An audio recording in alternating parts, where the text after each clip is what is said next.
Hello students, एक बार फिर से मैं आ गई हूँ नर्सिंग फाउंडेशन का अगला चैप्टर लेकर, मोबिलिटी एंड इमोबिलिटी।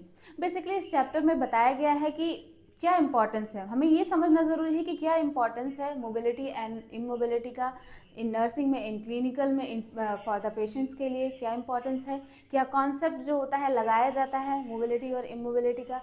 तो हम समझते हैं इसका इंट्रोडक्शन कि किस तरीके से जो होता है मोबिलिटी को डिफाइन किया गया है। वैसे तो मोबिलिटी का हम क्या मतलब समझते हैं, कॉमनली हम यही समझते हैं मूवमेंट, ठीक है, हमारी बॉडी का मूवमेंट, ठीक है, अगर एक वर्ड में इसको समझा जाए, ठीक। तो इसमें क्या मीनिंग दिया गया है मोबिलिटी का। Basically mobility is defined as the ability, ठीक है, ये एक एबिलिटी है, ability of the human body and its part, human body and its part, its part to move easily. Basically mobility का क्या मतलब है, मूवमेंट से बता रहा है कि ठीक है कि मूवमेंट हो रहा है, ठीक है, मूव इजिली बॉडी पार्ट्स को फ्रीली एंड रिदमिकली, ठीक है, उनमें क्या है, एक बैलेंस है, एक रिदम है, ठीक, and purposefully in the environment, ठीक, किसी पर्पस के लिए। अब हमें कहीं जाना है तो हमारा पर्पस है, तो हम क्या करेंगे, हम मूव करके जाएंगे, हम चल के जाएंगे, हम दौड़ के जाएंगे, ठीक है। तो ये हम क्या करें, किसी पर्पस के लिए हम अपने बॉडी के पार्ट्स को मूव कर रहे हैं, अपने जॉइंट्स को मूव कर रहे हैं। तो बेसिकली मोबिलिटी का जो होता है एक बेसिक इंट्रोडक्शन, बेसिक मीनिंग यही बता रहा है, ठीक है। Mobility is the potentially of the body, potentiality of the body part or body structure in order to allow the occurrence of range of motion, ठीक है, for functional activities। मतलब range of motion मतलब एक activity, एक movement body का, ठीक है, होता है मोबिलिटी, जो कि किसी स्पेसिफिक पर्पस के लिए और एक्टिविटीज़ के लिए ह्यूमन बॉडी द्वारा परफॉर्म किया जाता है, ठीक है। तो बेसिक मीनिंग मोबिलिटी का ये होता है, हम इसमें समझते हैं। इसमें जो होता है दिखाया गया है कि कितने एलिमेंट हैं, ठीक है। तो बेसिकली कितने एलिमेंट, कितने कंपोनेंट जो होते हैं प्रेजेंट होने चाहिए, कितने कंपोनेंट पे हमें ध्यान देना होता है, कितने कंपोनेंट आते हैं हमारे मोबिलिटी के कॉन्सेप्ट में, ठीक है। तो इसमें जो होता है हमारे 4 कंपोनेंट दिखाए गए। पहला क्या है, बॉडी अलाइनमेंट यानी पॉस्चर। मतलब क्या है, आपकी बॉडी का अलाइनमेंट मतलब आपका जो एनाटॉमिकल पोजीशन, आपके बॉडी का जो ऑर्गन्स कितने अच्छे से आपका पॉस्चर सब कुछ मेंटेन है, कोऑर्डिनेटेड है, बैलेंस है, ठीक है। Standing and sitting up straight help keep our body in the right position, ठीक है। बस एक इसमें बता रहा है कि किस तरीके से आपका क्या बोलते हैं पॉस्चर होता है, ठीक है, और आपका बॉडी अलाइनमेंट होता है, ठीक है। उसके बाद दूसरा जो हमारा कंपोनेंट है, एलिमेंट है, वो क्या है, ज्वाइंट मोबिलिटी, ठीक, इसी में आता है, मोबिलिटी के ही एलिमेंट में आता है कि इसमें ज्वाइंट मोबिलिटी कितना ज़्यादा वो अलाउडेड है, फ्री है, कितना रिस्ट्रिक्शन फ्री है मूव करने के लिए, ठीक। तीसरा जो हमारा क्या है एलिमेंट, बैलेंस, कितने अच्छे से मूवमेंट में, कितने अच्छे से एक्शन में, ठीक है, बैलेंस बना हुआ है। तो क्या, balance being able to stay steady and not fall over during movement, ठीक है, ये हमारा तीसरा एलिमेंट है। और चौथा जो हमारा एलिमेंट है कोऑर्डिनेटेड मूवमेंट, ठीक है। तो कोऑर्डिनेटेड की मूवमेंट की बात करें तो जो कुछ भी हम एक्टिविटी कर रहे हैं, जो कुछ भी जो होता है हम अपने अच्छे बॉडी अलाइनमेंट को मेंटेन करके, ठीक है, हम अपने joint mobility, flexible joint mobility का यूज़ करके एक बैलेंस वे में जो भी मूवमेंट कर रहे हैं, ठीक है, और जो कि हमारा क्या हो रहा है, हमारे जो मोटर सेंटर है जो कंट्रोल करती है हमारा ब्रेन है, यानी हमारा सेरिबेरम जो कंट्रोल करती है, बेसल गैंग्लिया कोऑर्डिनेशन का काम करती है, ठीक है, वो सारा कुछ मिलके जो एक इक्वल, एक बैलेंस फंक्शन करवाती है बॉडी मूवमेंट के लिए, फॉर द किसी पर्पस के लिए, ठीक है। तो ये हमारा ओवरऑल ये चारों एलिमेंट मिलकर बॉडी के मूवमेंट के लिए क्या करते हैं, रिस्पॉन्सिबल होते हैं और एक इफेक्टिव पर्पसफुल मूवमेंट या मोबिलिटी करवाते हैं किसी भी ह्यूमन के बॉडी की, ठीक है। तो बेसिक तो जो होता है ये एलिमेंट जो होता है ये मोबिलिटी के बारे में एक्सप्लेन करता है कि किस तरीके से ये चारों मिलकर जो होते हैं मोबिलिटी के कॉन्सेप्ट को एक्सप्लेन करते हैं, ठीक। अब अगला जो हमारा इसी में टॉपिक है कि प्रिंसिपल्स क्या हैं बॉडी मैकेनिज्म के, ठीक है, जो हमारा बॉडी मूव कर रहा है उसमें क्या क्या प्रिंसिपल जो होते हैं वो फॉलो करने चाहिए, ठीक। तो इसमें क्या है हमारा, पहली बात तो जैसे एलिमेंट्स की बात हो गई थी, ठीक है, तो एलिमेंट्स तो प्रेजेंट होने ही चाहिए, कॉमन सी बात है। तो इसमें इरेक्ट पॉस्चर और करेक्ट अलाइनमेंट, बॉडी अलाइनमेंट्स होनी चाहिए अच्छी, वरना अगर आपकी बॉडी अलाइनमेंट्स अच्छी नहीं, आप मूवमेंट करें तो हो सकता है इंजरी भी हो सकती है, ठीक। तो maintain straight body alignment while standing और sitting to prevent strain in neck and back muscles, ठीक है, इस तरीके से। और इसमें क्या दिया गया, use the longest and strongest muscle ठीक, जब भी हम वॉक करते हैं फॉर एग्जांपल, तो हमारा थाई, ठीक है, हमारा थाई जो होता है वो स्ट्रॉन्गेस्ट मसल। तो use arm and leg muscles for heavy work and avoid over using weak back muscles to prevent injury, ठीक है, इसे हमें फॉलो करना है ड्यूरिंग मूवमेंट, ठीक है, body mechanism. Use the internal girdle and long mid off, ठीक, tighten abdominal and gluteal muscles to stabilise pelvis and protect abdominal organ during the lifting, ठीक है, ये प्रिंसिपल भी फॉलो होना चाहिए, ठीक। Work close to the object to be lifted, ये भी फॉलो करना है। And avoid twisting of the body, बहुत ज़्यादा ओवर एग्जर्ट नहीं करना है। Use body weight as a force, body weight का यूज करना है फोर्स के लिए, बहुत ज़्यादा स्ट्रेन नहीं देनी है अपनी बॉडी पे, क्योंकि हो सकता है कि जो होता है अगर मसल्स स्ट्रांग नहीं है तो इंजरी हो जाए या फिर स्ट्रेन आ जाए, ठीक। साइड स्लाइड, रोल, पुश और पुल रादर देन लिफ्ट, इस तरीके के जो होते हैं हमें बॉडी मैकेनिज्म का यूज करना है, रादर देन बहुत हैवी चीज़ों को उठाने की कोशिश करनी है, ठीक है। Move object along the surface instead of lifting to reduce the effort against the gravity, ठीक। Push rather than pull, push rather than pull का यूज करना है। Push objects using whole body with arms close to the body, pushing cause less strain than pulling, ठीक है, इसलिए body mechanism में इसे भी फॉलो करना है। And broaden base of support, broaden keep feet shoulder with it apart to improve balance and stability during activity, ठीक। और क्या, कीप सरफेस ड्राई, अब ड्राई रहेगा तो क्या होगा, ensure surface is dry and smooth to reduce friction and make movement easier, ठीक है, अगर ड्राई रहेगा तो फ्रिक्शन कम होगा और क्या होगा, मूवमेंट ईजियर होगा, तो ज़्यादा स्ट्रेस, ज़्यादा स्ट्रेन नहीं पड़ेगा। And manageable loads, manageable, divide heavy loads into smaller part and take rest breaks and prevent fatigue, ठीक है, तो एक बैलेंस जो होता है, लोड लेना है, उतना ही अपने बॉडी को जो होता है एफर्ट करना है, एक्सर्ट करना है अपने बॉडी के ऊपर, जितना जो आपकी बॉडी मैनेज कर पाए, ठीक है, संभाल पाए, बहुत ज़्यादा ओवर नहीं करना है क्योंकि इससे नुकसान भी हो सकता है। तो इतने सारे जो होते हैं प्रिंसिपल जो होता है हमें मोबिलिटी में, हमारे बॉडी मैकेनिज्म में फॉलो करना चाहिए, ठीक है, ताकि हमें इसका बेनिफिट हो, ना कि इसका नुकसान हो। अगला जो है factor affecting body alignment and activity, mobility को कौन कौन से फैक्टर जो होते हैं वो अफेक्ट करेंगे। तो अब हम जैसे कि बात करते हैं, ठीक, अब बॉडी है, ह्यूमन बॉडी है, तो ह्यूमन है तो ह्यूमन का एज फैक्टर पहले तो आ गया, क्योंकि अकॉर्डिंग टू द एज जो होता है हमारी बॉडी का स्ट्रेंथ जो होता है वो अलग अलग होता है, ठीक। अब एज फैक्टर में muscle strength, bone density and joint flexibility decrease with age, ठीक है। अब बच्चों की जो होती है वो मसल स्ट्रेंथ उतनी अच्छी नहीं होती है, ठीक है, बोन भी उतने अच्छे डेवलप नहीं होते, धीरे धीरे जैसे जो होते हैं वो बड़े होते हैं, एडोलसेंट में, अडल्ट में जाते हैं, वैसे वैसे उनकी बॉडी स्ट्रॉन्ग होती जाती है।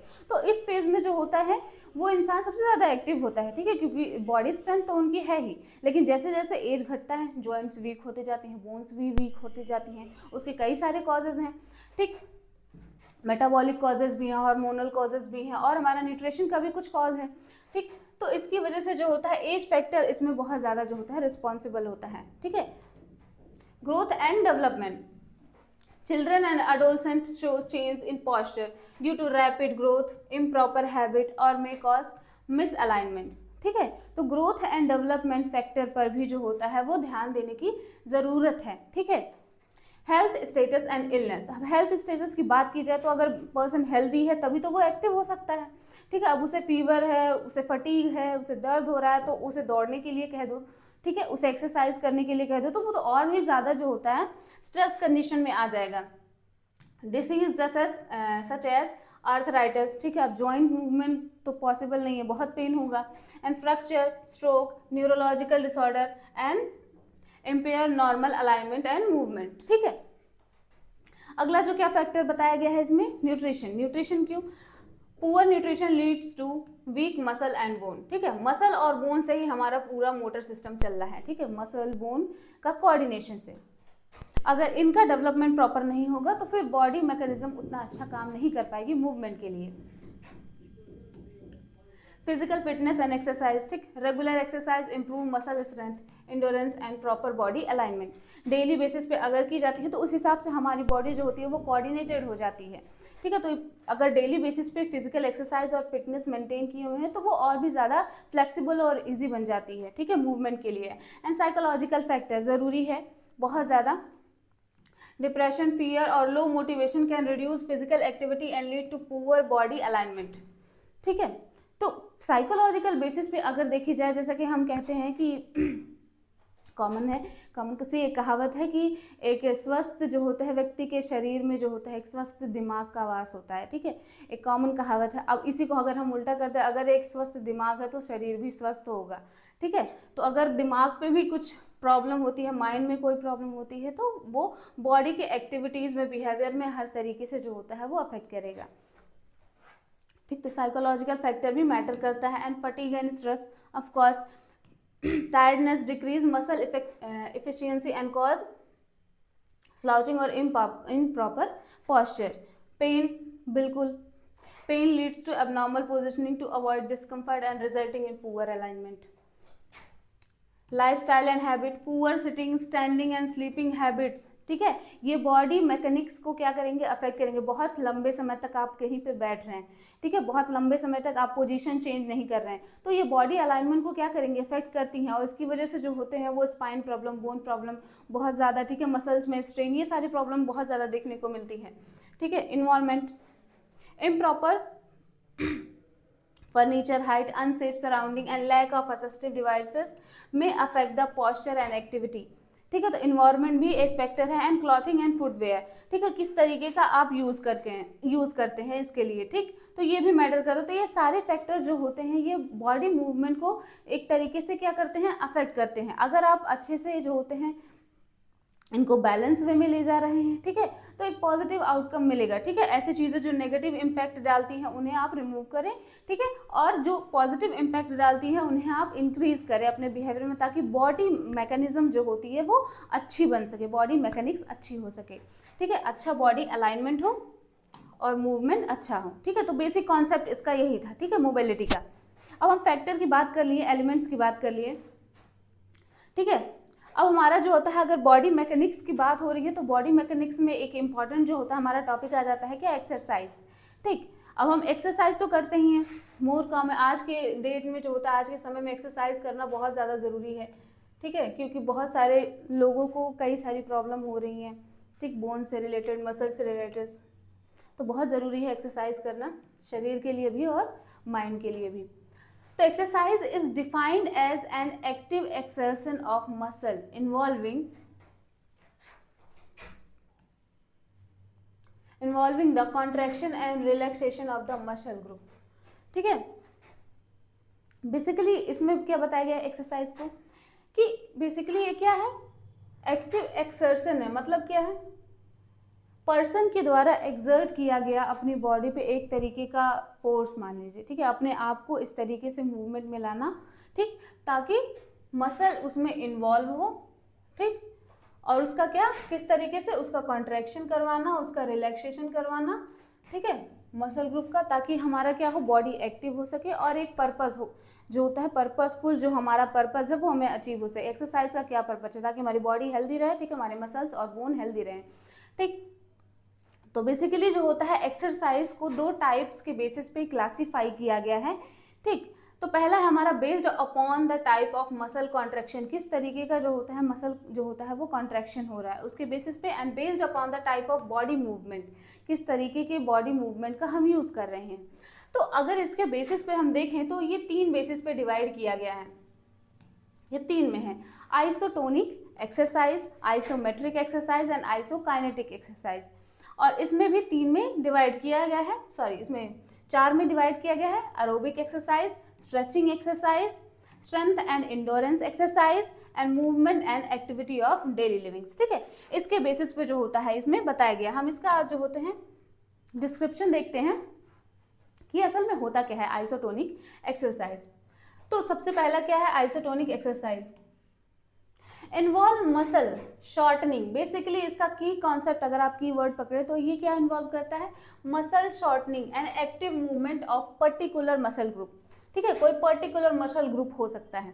फॉर एग्जाम्पल अगर हम देखें, include carrying out activity of daily living. ठीक है, activity of daily living independently performing range of motion exercises and walking, swimming, jogging and bicycling, ठीक है।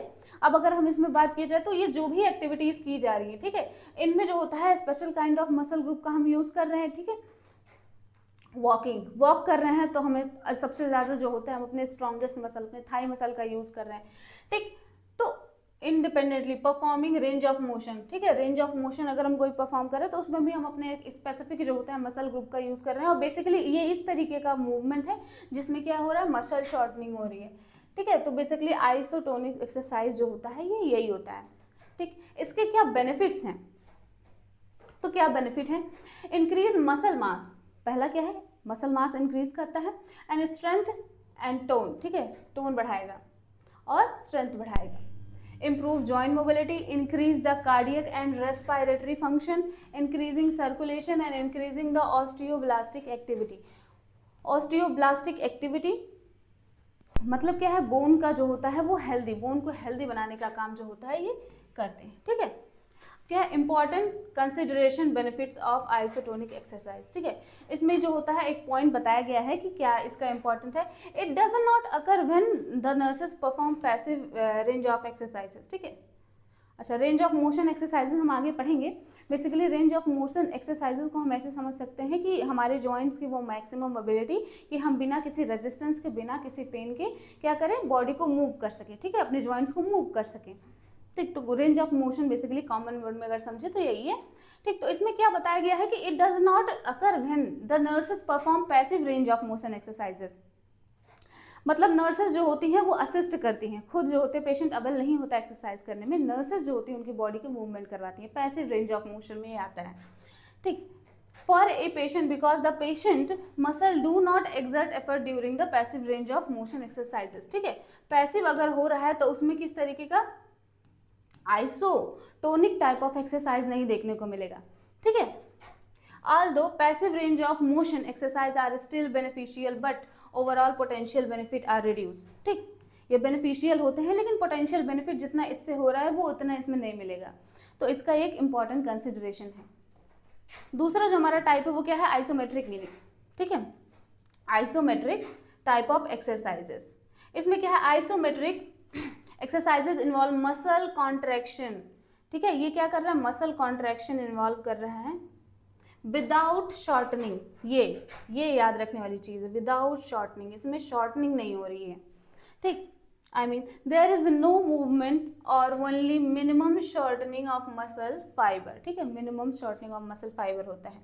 For example include contraction of the quadriceps and gluteal muscles such as what occurs when holding a yoga pose, ठीक है। एक yoga pose अगर हम जब करते हैं तो उसमें क्या होता है, हमारे ग्लूटियल मसल्स जो होती हैं और क्वाड्रिसेप्स ये क्या करती हैं, ये स्ट्रांग होती हैं, स्ट्रेच होती हैं, ठीक है, लेकिन इसमें मसल शॉर्टनिंग नहीं हो रही है, ये की वर्ड है इसमें। पोटेंशियल बेनिफिट क्या होता है इसका, increase the muscle mass, strength and tone, ठीक है। तो कोई भी एक्सरसाइज हो तो मसल मास इंक्रीज करेगा, टोन और स्ट्रेंथ बढ़ाएगा, ठीक है, किसी भी टाइप की अगर एक्सरसाइज की हम बात करें। इंक्रीज सर्कुलेशन और to the exercise body part, जो भी है उधर ब्लड सर्कुलेशन इंक्रीज होगा, ऑक्सीजन ज़्यादा जाएगा, and increase the osteoblastic activity, मतलब वही है बेनिफिट सबके लिए, लगभग सबके लिए सेम होगा जितने भी एक्सरसाइजेज हैं। And nurses should encourage both isotonic and isometric exercises for hospitalised patient with limited mobility, जैसी उसकी कंडीशन है, अकॉर्डिंग टू देयर कंडीशन अगर कहा जाए तो, ठीक है। आइसोकाइनेटिक मीनिंग, आइसोकाइनेटिक का क्या मीनिंग दिया गया है, isokinetic exercise include muscle contraction with resistance, ठीक है, ये तीसरा टाइप है हमारा, ये तीसरा टाइप है। इस टाइप में क्या हो रहा है, इसमें मसल कॉन्ट्रैक्शन हो रहा है लेकिन विथ रेजिस्टेंस, ठीक। Resistance is provided at constant rate by external devices, ठीक है। मान लीजिए कोई रोप है, उसके अगेंस्ट आपको क्या करना है, अपनी बॉडी का मूवमेंट करना है, ठीक है, उसके अगेंस्ट करना है, रेजिस्टेंस आपको मिल रहा है लेकिन फिर भी आपको मूव करना है, ठीक। तो ये इस तरीके का जो होता है वो एक्सरसाइज है which has capacity for variable resistance, ठीक। Example lifting wait and rehabilitative exercise for knee and elbow injuries, ठीक है। वेट के अगेंस्ट, वेट जो रेजिस्ट कर रहा है उसके अगेंस्ट हम मूवमेंट कर रहे हैं, ठीक है, तो ये हमारा आइसोकाइनेटिक टाइप ऑफ एक्सरसाइज, ठीक। अब जो हमारा दूसरा टाइप था उसके बेसिस पे जो डिवाइड किया गया था एरोबिक, ठीक है, उसमें सबसे पहला क्या टाइप था, एरोबिक था। ठीक, तो एरोबिक की अगर हम बात करें तो क्या कहता है, aerobic exercises are also as sustained और रिदमिक मसल्स, ठीक है, rhythmic muscle movement that increase the blood circulation, heart rate, metabolic demand for oxygen over time, promoting cardiovascular functioning। तो बेसिकली ये क्या कर रहे हैं, एरोबिक, जैसे कि हम नाम समझ ले रहे हैं, ठीक है, एरोबिक, तो बेसिकली कार्डियो फंक्शनिंग जो इंक्रीज करके, हार्ट रेट इंक्रीज करके बॉडी में ऑक्सीजन की सप्लाई को इंक्रीज करना, ठीक है, ये इसी में आ रहा है। तो example walking, swimming, jogging, dancing, jumping rope, bicycling, ठीक है, ये ऐसे कुछ जो होते हैं जो बॉडी एक्टिविटी, कुछ एक्सरसाइजेज जो हैं, ये इसके एग्जाम्पल हैं।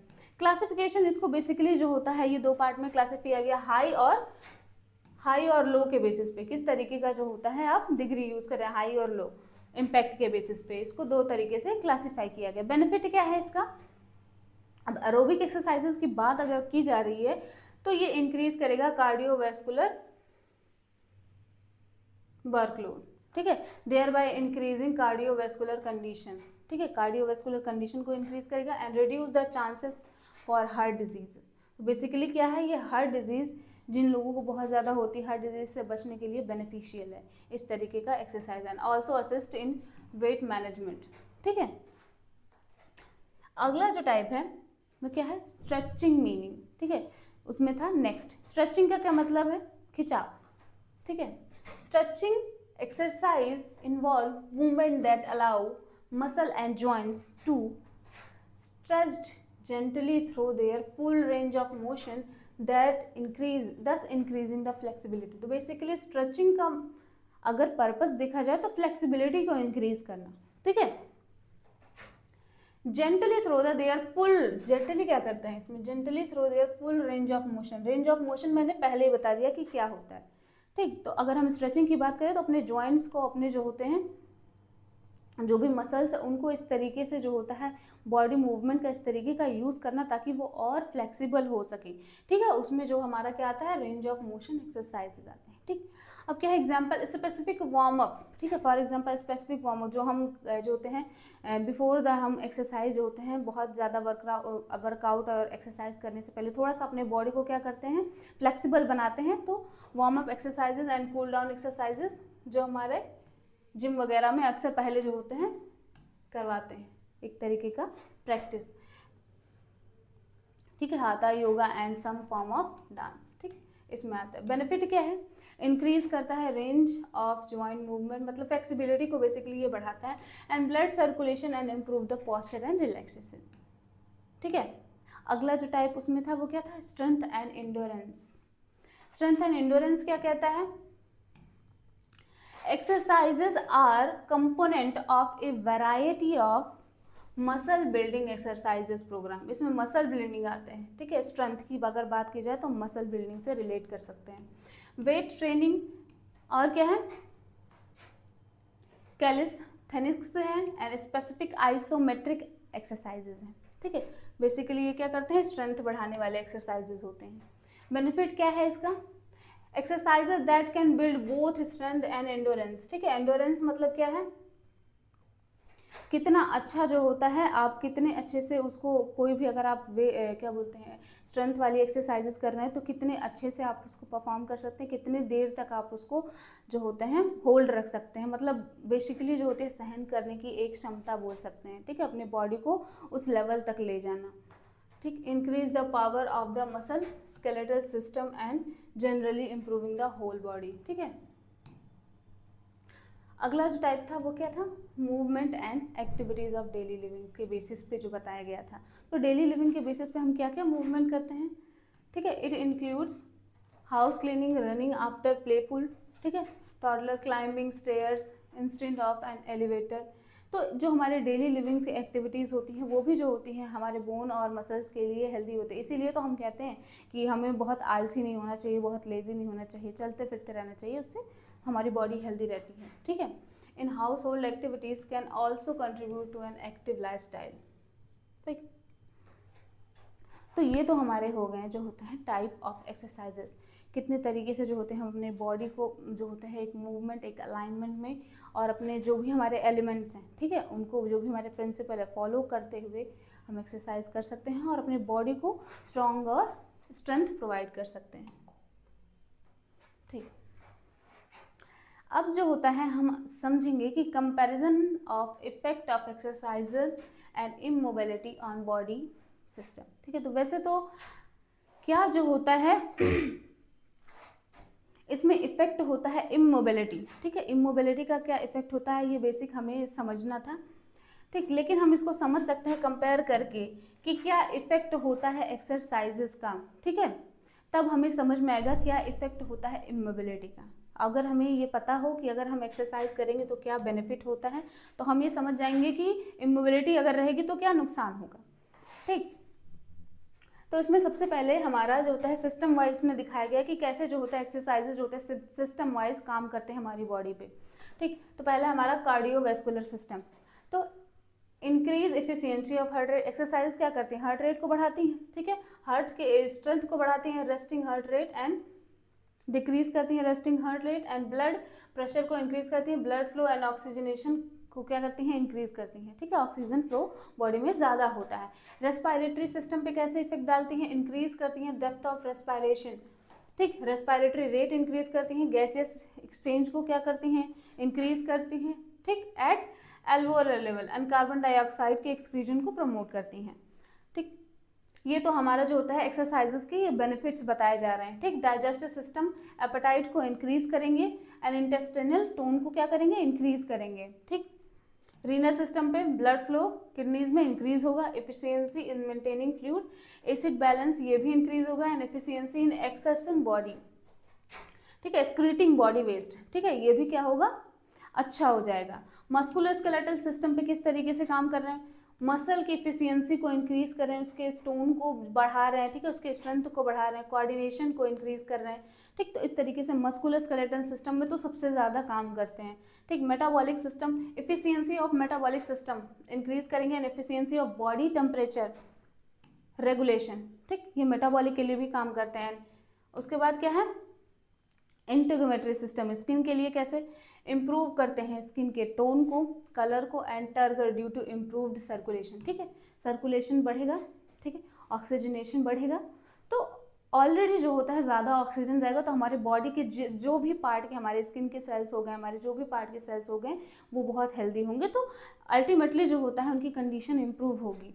ठीक, फिर psychological wellbeing, energy, vitality, general well-being and improved sleep, improve appearance, improve self confidence, overall improvement होता है एक्सरसाइज की वजह से। सो देखिए एक्सरसाइज कितना ज़रूरी है। ठीक, तो अब हम क्या है, अब हम अगर इमोबिलिटी होगी तो क्या नुकसान होगा हम बहुत अच्छे से अंदाज़ा लगा सकते हैं। ठीक है, तो हम इसको जनरली एक बार रीड कर लेते हैं, आप खुद ही समझ जाएंगे। अगर इमोबिलिटी हुई तो क्या नुकसान होगा, अब ये समझने वाली बात है। ठीक है, cardiac workload increase risk for orthostatic hypotension, increase risk for venous thrombosis. ठीक है, इस तरीके का रिस्क देखने को मिलेगा। Decrease depth of respiration, decrease rate of respiration, pulling of secretion, impaired gases exchange. ठीक है, इसका जस्ट उल्टा। ठीक है, देखा जा रहा है इसमें नुकसान, डिस्टर्बेंस। और उसके बाद फिर डाइजेस्टिव सिस्टम में डिस्टर्ब होगा एपेटाइट। ठीक है, alter digestion and utilization of nutrients, ये भी देखने को मिलेगा। और क्या होगा, पैरास्टेलिसिस, जो मूवमेंट हमारा जो होता है रेगुलरली इससे हमारा इंक्रीज हो रहा था, इसमें क्या होगा, वो डिक्रीज हो जाएगा, इम्पेयर्ड हो जाएगा। ठीक, उसके बाद हमारा क्या था, रीनल सिस्टम में increase urinary stasis, risk for renal कैल्कुलाई and bladder क्या होगा, टोन डिक्रीज हो जाएगा। ठीक है, तो इसमें इस तरीके की प्रॉब्लम होने लगेगी। ठीक, मसल साइज क्या होगा, डिक्रीज होगा, tone and strength. Muscular skeletal system जो इसमें बेनिफिट हो रहा है वो उसमें अगर नहीं प्रेजेंट होगा, इमोबिलिटी में एक्सरसाइज नहीं होगा तो वो उसका नुकसान होगा, सिंपल सी बात है। ठीक है, डिक्रीज द रिस्क फॉर क्या बोलते हैं, कॉन्ट्रैक्चर फॉर्मेशन।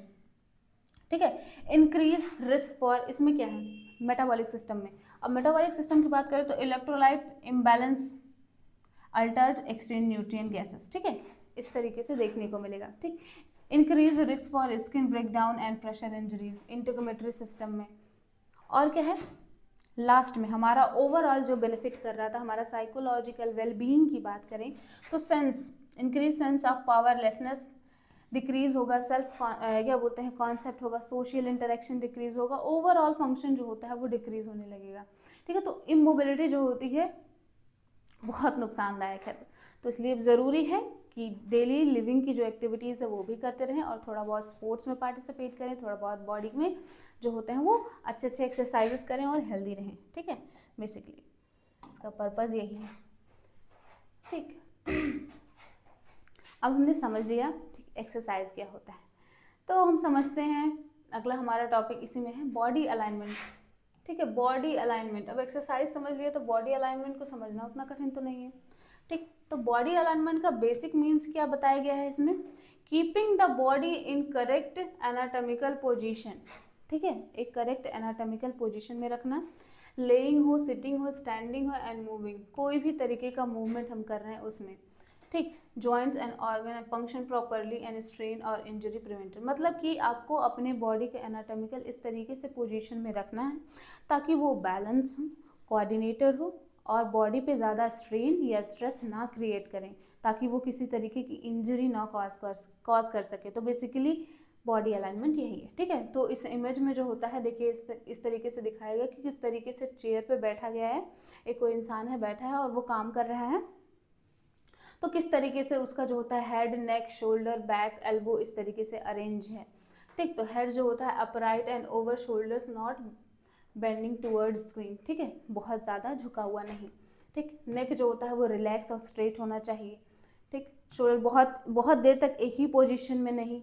ठीक है, शोल्डर्स रिलैक्स्ड और नॉट हस्ड होना चाहिए। बैक जो होना चाहिए अपराइट एंड स्ट्रेट होना चाहिए, बहुत ज़्यादा बेंड करके नहीं बैठना है। ठीक, इससे जो होता है हमारे क्या बोलते हैं डिस्क प्रोलैप्स वगैरह के रिस्क जो होते हैं वो बढ़ जाते हैं अगर बहुत लंबे समय तक आप इस तरीके के पोजीशन में मेंटेन करके रखते हो। तो बहुत ज़रूरी है कि ड्यूरिंग सिटिंग, ड्यूरिंग स्टैंडिंग आप बॉडी अलाइनमेंट मेंटेन करके रखें। ठीक,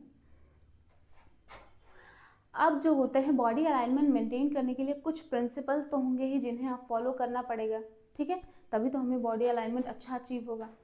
तो वो क्या प्रिंसिपल हैं, तो सबसे पहला है keep body in neutral position, मतलब head, shoulder, spine, hips and legs should be in straight alignment to prevent strain. ठीक है, न्यूट्रल पोजीशन, स्ट्रेट होना चाहिए, बहुत ज़्यादा फोर्स्ड नहीं होना चाहिए। ठीक है, रिलैक्स्ड एंड स्ट्रेट।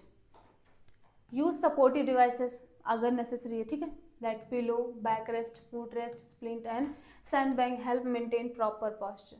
ठीक, अगर असिस्टिव डिवाइसेस की ज़रूरत है तो यूज़ ज़रूर करें एंड चेंज पोजीशन रेगुलरली। ठीक है, रीपोजिशन पेशेंट एट लीस्ट, ये तो फॉर द पेशेंट्स हो गए। ठीक है, at least 2 hour to prevent the pressure, illness and stiffness. और वैसे भी अगर हम नॉर्मल ह्यूमन की बात करें जिनको कोई डिजीज़ नहीं है, पेशेंट नहीं है, फिर भी उन्हें बहुत देर तक एक पोजीशन में नहीं रहना चाहिए। Maintain balance and stability, keep a wide basis support while standing and assisting patient. ठीक, अवॉइड ट्विस्टिंग ऑफ स्पाइन, याद रखना है। Encourage active movement and exercises, range of motion exercises करते रहने and proper positioning during activities. तो ये सारे जो होते हैं ये प्रिंसिपल फॉलो करने हैं एक गुड बॉडी अलाइनमेंट के लिए।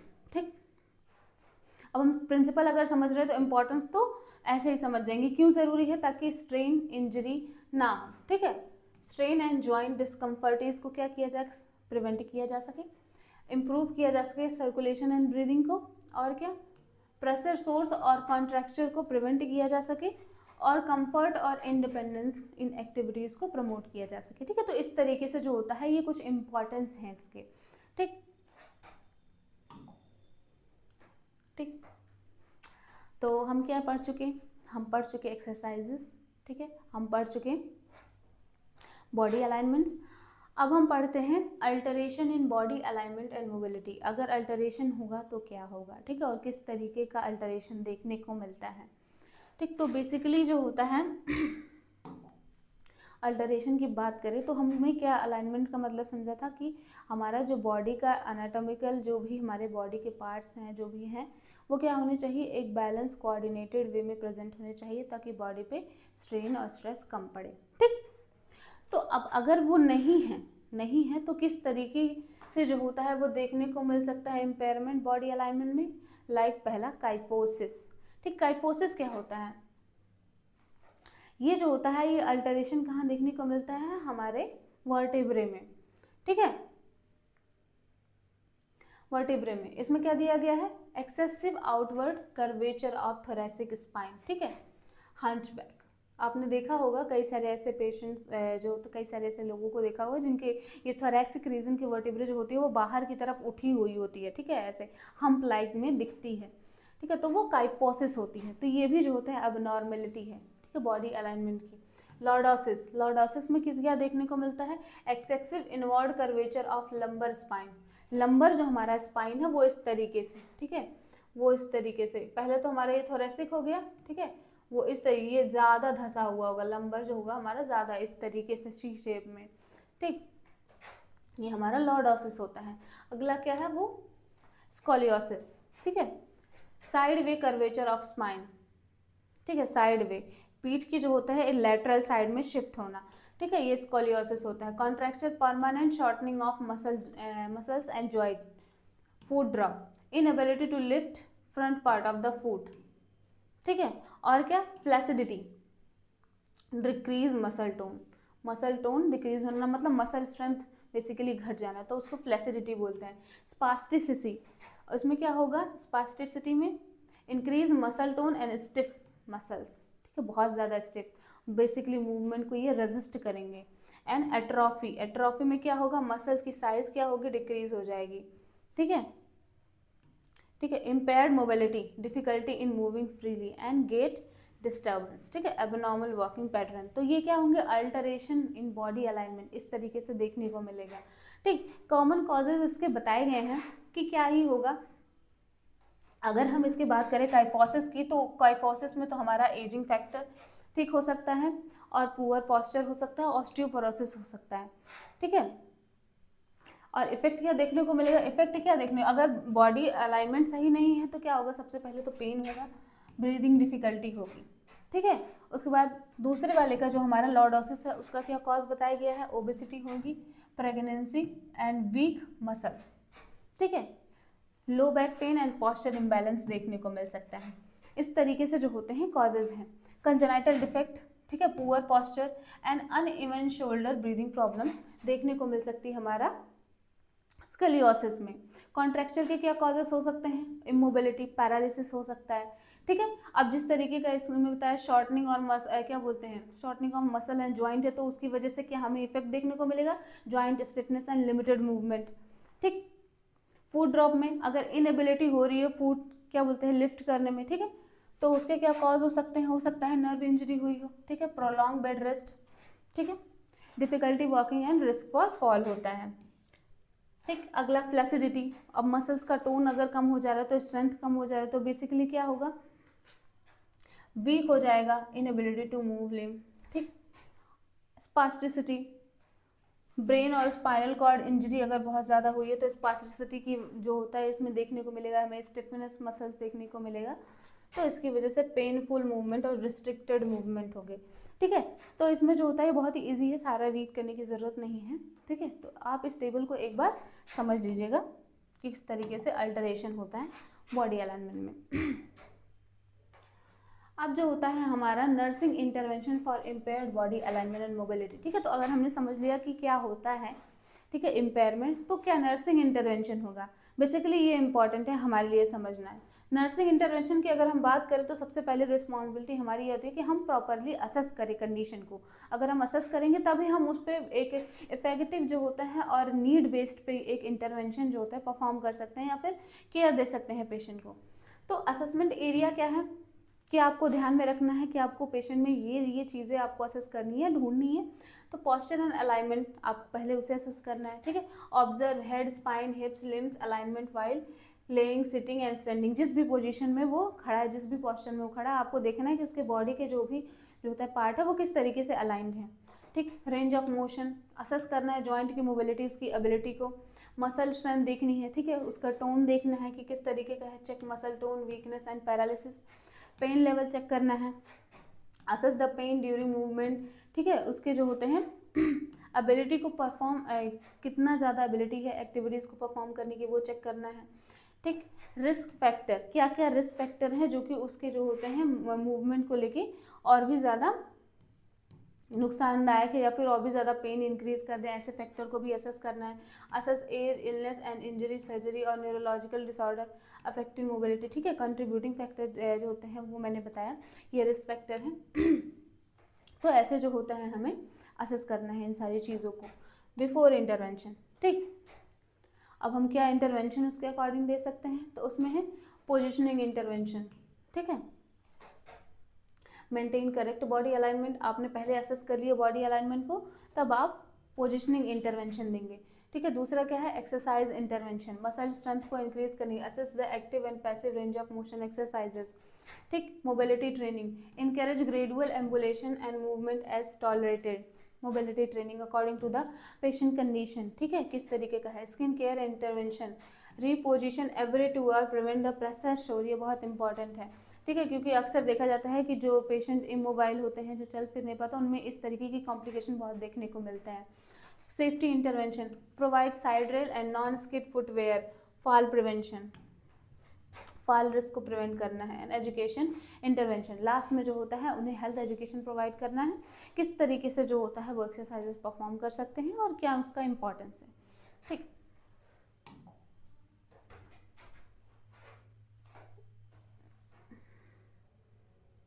डिवाइसेस, बेसिकली अगर हम बात करें डिवाइसेस की, तो इसमें जो होता है कॉमन डिवाइसेस है जो कि यूज़ किए जाते हैं। अगर हम पिलो पोजिशनिंग की बात करें तो उसमें पिलो जो होते हैं वो सपोर्ट्स के लिए यूज़ होते हैं। फुट बोर्ड, फुट ड्रॉप के लिए को प्रिवेंट करने के लिए फुट बोर्ड का यूज़ किया जाता है। स्प्लिंट एंड ब्रेसेस, ठीक है, इसका यूज़ के वॉलकर, कचेस, व्हील चेयर, इन सभी के जो होते हैं हम यूज़ को आगे हम और अच्छे से पढ़ेंगे। ठीक है, किस तरीके से यूज़ होता है।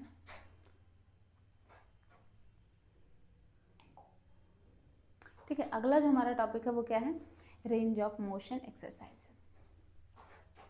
सबसे इम्पॉर्टेंट इस टॉपिक, ये हमेशा पूछा जाता है। इनफैक्ट आप क्लिनिकल में जाएंगे, पेशेंट की केयर करेंगे, तब भी आपको बोला जाएगा कि आप पेशेंट को क्या करो, एजुकेट करो। तो इन सारी चीज़ों का जब आपके पास नॉलेज होगा तभी आप पेशेंट को जो होता है बता पाएंगे। ठीक है, तो बेसिकली रेंज ऑफ मोशन क्या होता है, definition, range of motion exercises are movement performed to move joint through their full normal range to maintain improve joint flexibility। Basically मैंने पहले ही बताया था कि जॉइंट को उसके मैक्सिमम लिमिट तक मूव कर पाना, कि आपको किसी भी तरीके का पेन ना हो, किसी भी तरीके का रेजिस्टेंस ना हो। ठीक है, तो वह क्या है हमारा, वो हमारा रेंज ऑफ मोशन है। ठीक है, muscle strength and circulation and prevent the stiffness और कॉन्ट्रैक्ट। ठीक है, तो ये रेंज ऑफ मोशन है। रेंज ऑफ मोशन की अगर बात की जाए, ठीक है, तो इस इमेज में बताया गया है कि कितने तरीके से जो होता है वो रेंज ऑफ मोशन हो सकता है। ठीक, आपको क्लियर हो रहा है। तो सबसे पहले इसमें पहला दिखाया गया है फ्लेक्शन। ठीक है, फ्लेक्शन,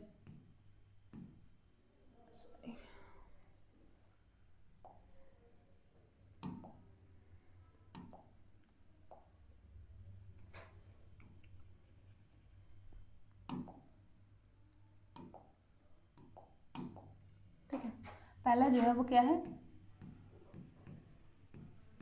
फ्लेक्शन। फ्लेक्शन का क्या मतलब होता है, किन्हीं दो जॉइंट्स के बीच के एंगल्स को कम करना। ठीक है, फ्लेक्शन, उन्हें बेंड करना, ये होता है फ्लेक्शन। ठीक, आप इमेज में देख सकते हैं। ठीक, किस तरीके से यहाँ पर देखिए फ्लेक्शन किया जा रहा है। ठीक, जॉइंट्स, ये हमारी एल्बो है, हम इसे फोल्ड कर रहे हैं। ठीक, फ्लेक्शन। ठीक, लेग, लेग किस तरीके से है, उन्हें हम फ्लेक्स कर रहे हैं। ठीक, तो ये दिखाई दे रहा है नेक, नेक कैसे हम फ्लेक्स कर रहे हैं। ठीक, किन्हीं दो जॉइंट्स के बीच के एंगल्स को कम करना फ्लेक्शन होता है। ठीक, उसके बाद एक्सटेंशन, एक्सटेंशन फ्लेक्शन का अपोजिट होता है। मतलब अगर हमने बेंड किया हुआ है तो हम उसे एक्सटेंड करेंगे, हम उसे इंक्रीज करेंगे, एंगल बढ़ाएंगे। ठीक है, तीसरा हमारा रोटेशन। ठीक है, हम रोटेट करेंगे 180 डिग्री। ठीक है, जितना भी हो सकता है 180 डिग्री, जितना भी ज्वाइंट अलाउ करे मूवमेंट के लिए। ठीक, 180 डिग्री 36 डिग्री जितना अलाउ करे, ये डिपेंड करता है कि ज्वाइंट का टाइप क्या है। ठीक, अबडक्शन। ठीक है, अबडक्शन हमारा क्या होगा, और तीसरा क्या टाइप है इसमें, ई टाइप का। एक सेकंड में इधर लिख देती हूँ वरना कंफ्यूजन हो सकता है।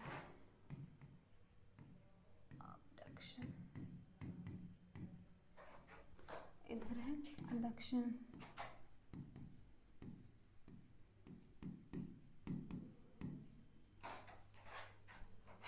सर्कमडेशन,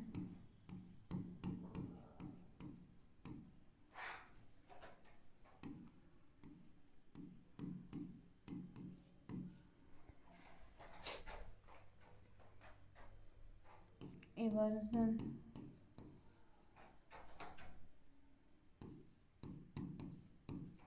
इवर्जन, सुपिनेशन,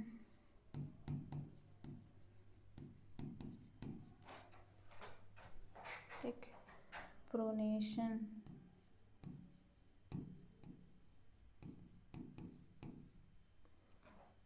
ठीक है, इन्वर्जन,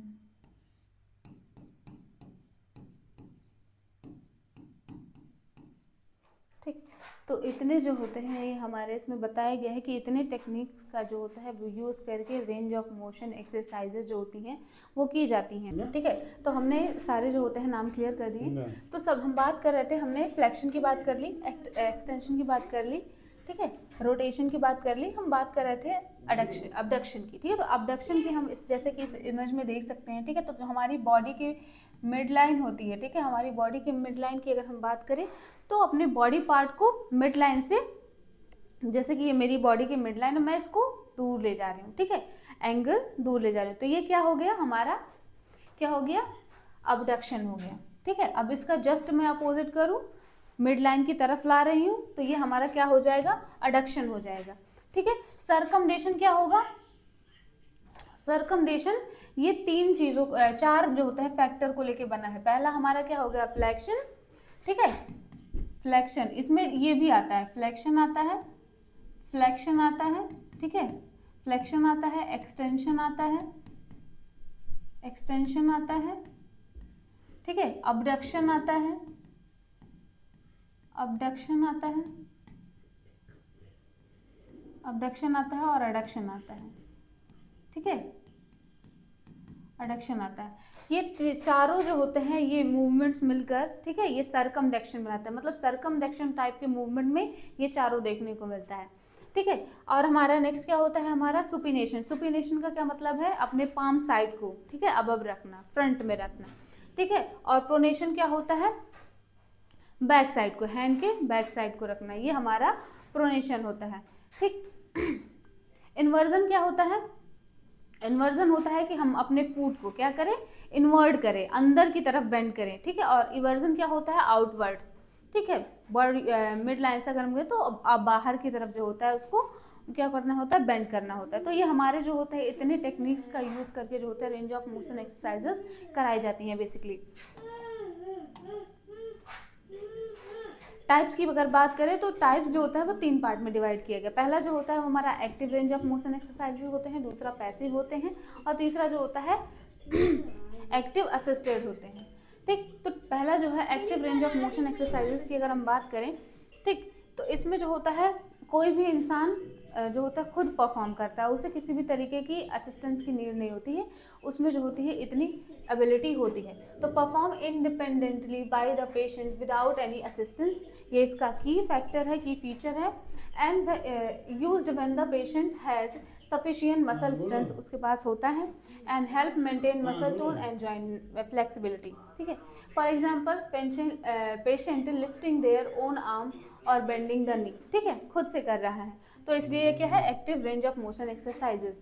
दूसरा क्या हमारा टाइप है, passive range of motion exercises, मतलब इसमें नर्सेस को पेशेंट को असिस्ट करके, ना कि असिस्ट करके, फुली जो होते हैं पेशेंट नर्सेस पे डिपेंड होते हैं। इसमें कहा जाए तो पेशेंट खुद अवेल नहीं होते हैं बॉडी मूवमेंट के लिए, तो नर्सेज इसमें हेल्प करती हैं, ठीक। इसमें क्या है, movement are performed by nurses, therapist and care giver without patient effort, ठीक है। यूज्ड फॉर अनकॉन्शियस, पैरालाइज्ड और ओवर वीक पेशेंट, इनके लिए यूज किया जाता है। Prevent joint stiffness and contracture, basically इसके लिए होता है। And nurses gently bend, example में दिया गया है द पेशेंट एल्बो, नर्सेज खुद जो होती हैं वो पेशेंट को एक्सरसाइजेस क्या करती हैं, प्रोवाइड करवाते हैं, इस तरीके से उन्हें हेल्प करती हैं एक्सरसाइजेस करने में। तीसरा जो हमारा टाइप था active assisted range of motion exercises, मतलब क्या है, अब एक्टिव और असिस्टेड दोनों पार्ट आ जा रहे हैं। एक्टिव मतलब इसमें पेशेंट भी जो होता है इन्वॉल्व है, और असिस्टिव की बात करें तो असिस्टेंट भी इसमें इन्वॉल्व है, ठीक है, मतलब नर्स के द्वारा थोड़ा बहुत सपोर्ट दिया जा रहा है, बाकी पेशेंट विलिंगली खुद कर रहा है, ठीक है, अपने स्ट्रेंथ का यूज कर रहा है इसमें, ठीक। Patient perform the movement with some assistance from another person और डिवाइसेस का भी इसमें यूज किया जा रहा है, ठीक है। Use when the patient has partial muscle strength, ठीक है। Example, patient moving arm while nurses provide slide support, ठीक।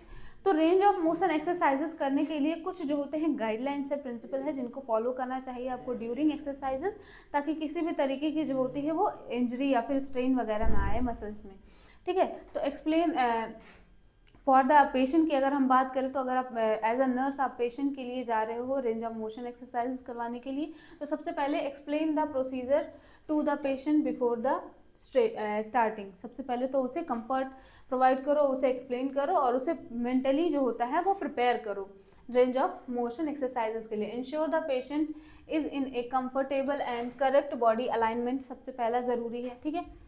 Support the joint properly during the movement, move the joint slowly and smoothly, बहुत ज़्यादा नहीं, according to the patient condition, जैसा कि nurses का पहला काम है असिस्ट करना, ठीक है। तो जैसा भी उन्होंने कंडीशन को असिस्ट किया उसके अकॉर्डिंग ही आपको जो होता है वो मूवमेंट ज्वाइंट करवाना है, या फिर जो होता है स्पीड उसका मेंटेन करना है, स्लो या फास्ट। अवॉइड जर्की मोशंस, ठीक है, जर्की नहीं यूज़ करना है क्योंकि वो स्ट्रेन कॉज कर सकती है, ठीक है। Perform exercises 2 to 5 minute for each joint, ठीक है, इतना ड्यूरेशन जो होता है वो फॉलो करना है, एंड एज पर प्रेस्क्राइब या हो सकता है बताया गया हो, ठीक है, ऑर्डर दिया गया हो इसके लिए। Stop exercises if any patient feels pen, dizziness और डिस्कम्फर्ट, अगर ऐसा कुछ भी हो रहा है तो स्टॉप करो। Observe for sign of fatigue और muscle spasm, encourage deep breathing and relaxation during exercises, ठीक है। Maintain privacy and proper draping and record the exercise performed and patient response, ठीक है। तो ये जो होते हैं गाइडलाइन नर्सेस के द्वारा फॉलो करने चाहिए जब भी जो होता है वो क्लिनिकल में पेशेंट को जो होते हैं एक्सरसाइज करवाने में हेल्प करती हैं, ठीक है, या केयर प्रोवाइड करती हैं ड्यूरिंग एक्सरसाइज, ठीक। अब अगर हम बात करें तो इसमें दिया गया है कि ऐसे कौन से टाइप के जो होते हैं एक्सरसाइजेज हैं जो मसल स्ट्रेंथिंग के लिए रिस्पॉन्सिबल हैं, ठीक है। तो पहले ही हम जो होते हैं एक्सरसाइजेज के टाइप पढ़ चुके थे, ठीक। उसमें क्या बताया गया था कि टाइप ऑफ एक्सरसाइजेज में उसमें बताया गया था, हमने पहले ही बात कर ली थी, आइसोमेट्रिक एक्सरसाइज, आइसोटोनिक और रेजिस्टिव एक्सरसाइजेज, ये सभी जो होते हैं ये मसल टोन और मसल स्ट्रेंथ को जो होते हैं वो इंक्रीज करने के लिए जो होते हैं यूज हो रहे थे इस तरीके के एक्सरसाइजेज, ठीक। तो इसमें क्या, muscle contract without joint movement, ठीक है, without joint movement, muscle shortening हो रही थी, ठीक है, किसमें, आइसोटोनिक में मसल शॉर्टनिंग हो रही थी, ठीक है। और इसमें जो होता है मसल कॉन्ट्रैक्शन हो रहा था, और इसमें क्या हो रहा था, मसल कॉन्ट्रैक्शन हो रहा था पर एक रेजिस्टेंस के अगेंस्ट, ठीक है, मसल वर्क्स अगेंस्ट ए रेजिस्टेंस सच एज वेट और बैंड्स, ठीक। Example, quadriceps sitting, hand grip exercises, gluteal tightening, इसमें एग्जाम्पल्स, और उसमें जो होता है आर्म लिफ्टिंग, लेग रेजिंग, ठीक है, और इसमें रेजिस्टेंस बैंड एक्सरसाइजेस, ठीक है, फॉर एग्जांपल अगर इसका हम समझें, ठीक। तो ये तो हमारे हो गए क्या बोलते हैं मसल स्ट्रेंथिंग एक्सरसाइजेस, ठीक है। और for the bed ridden patient की अगर हम बात करें, ठीक, तो उनके लिए भी जो होता है कुछ एक्सरसाइजेज होती हैं, ठीक। तो वो एक्सरसाइजेज जो हैं बेड रिडन पेशेंट्स के लिए कुछ एक्सरसाइजेज होती हैं जो कि क्या बोलते हैं हमारे क्लिनिकल सेटिंग में ड्यूरिंग द पेशेंट केयर जो होती हैं वो नर्सेस परफॉर्म करती हैं। तो वैसे तो ये जो होते हैं कॉमन एक्सरसाइजेज हैं जो कि यूज़ होती है, पर इसी में जो होते हैं कुछ जो होते हैं स्पेसिफिक हैं। तो सबसे पहला जो हमारा होता है वो